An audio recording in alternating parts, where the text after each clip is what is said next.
Hi, I thought I would just jump on and say g'day. I'm in the dahlia patch here. It's dragon's blood. These lovelies are called Juliet. And this one's called Delbard Zenith. What's around here? This one's called My Love. Can't really see it from well at that angle. This one's about to open. Some here still growing.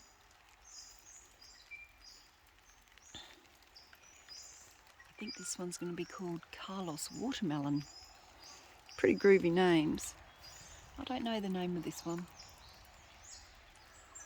Right, oh, here we go. Melancholy, nothing to be sad about, hey?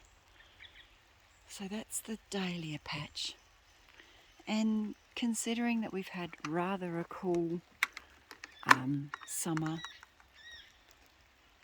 and spring, you know, all before that, it's gone all right, it's come into its own. Here's some work that Terry's done here. She's been getting that ready so that we've got a driveway and a loading area for plants. This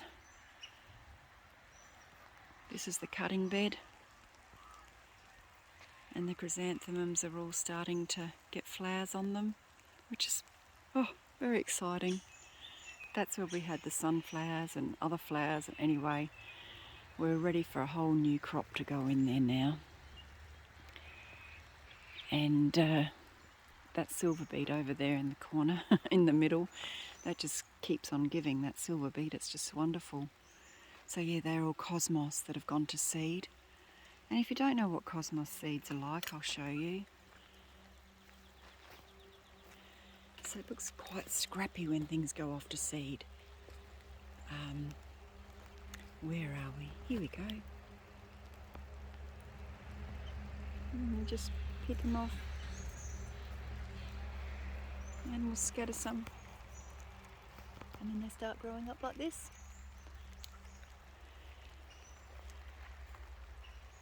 There's some dahlias in here. Look like we're going to get some nice ones just starting. This one here is a chrysanthemum called Dorothy. Hello, Dorothy. She's going to pop open with some nice little pink flowers, I think.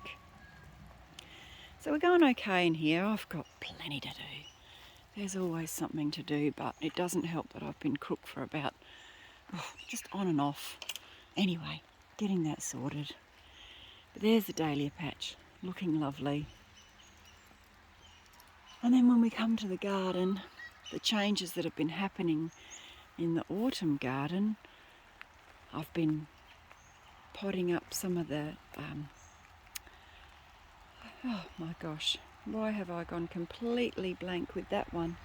I know it. Anyway, it's normally called yarrow, but I call it achillea. This is the terracotta one. Comes out with an orangey yellow flower. Osteospermum. We've got aster falling in between a rose and a buddleia here. There's another pretty buddleia. Penstemons, they've been starting to all come out. Chrysanthemums, which were cut back really hard, they're all starting to come up, and they'll flower hopefully just in time for Mother's Day. More penstemon over there, beautiful rose. So this is the upper picking bed, and then we've got more of a shady area over there. That's where I've got some hydrangeas planted. And we walk around here. Big echium here, Pride of Madeira. Here's our little pathway. We've got a white plumbago, carpet roses. This is feverfew, which I've let go off to seed, and I'm going to hopefully get lots of plants of that I can sell. More osteospermum, look at that. That one's called raspberry, so I sell these.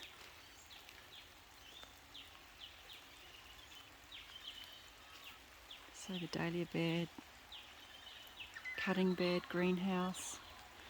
There's the swing arbour in the background that Terry and Gary and I did. That was one of our first projects together actually.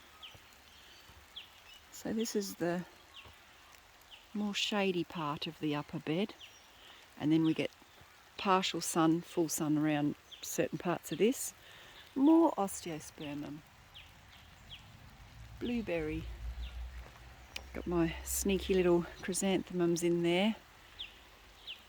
And this one I didn't do what they call stopping, because that's I just wanted to get some flowers that I could just use a bit earlier than Mother's Day. There's the old swing that we made into an arbour. The sweet peas will get planted and put back up there again. I'm going to try and get like a bit more variety in my sweet peas this year. We've got salvias there, verbena, big tall purple. That's been really hardy. You've got to keep it cut because otherwise it will fall. It'll get a little bit falling. Now, have we got a bird in there? Maybe it's just the little raindrops hitting it. Aster. There's the feverfew gone off to seed. More salvia, more dahlias up there on the mound, because dahlias don't like to get too boggy, so having the water run off is a good idea there. Then you look sort of back around the garden. It's the shade garden. There's all honesty plants coming up there. Hopefully we'll get flowers on them soon, but because I think they're a biennial, so we probably will maybe get them next year.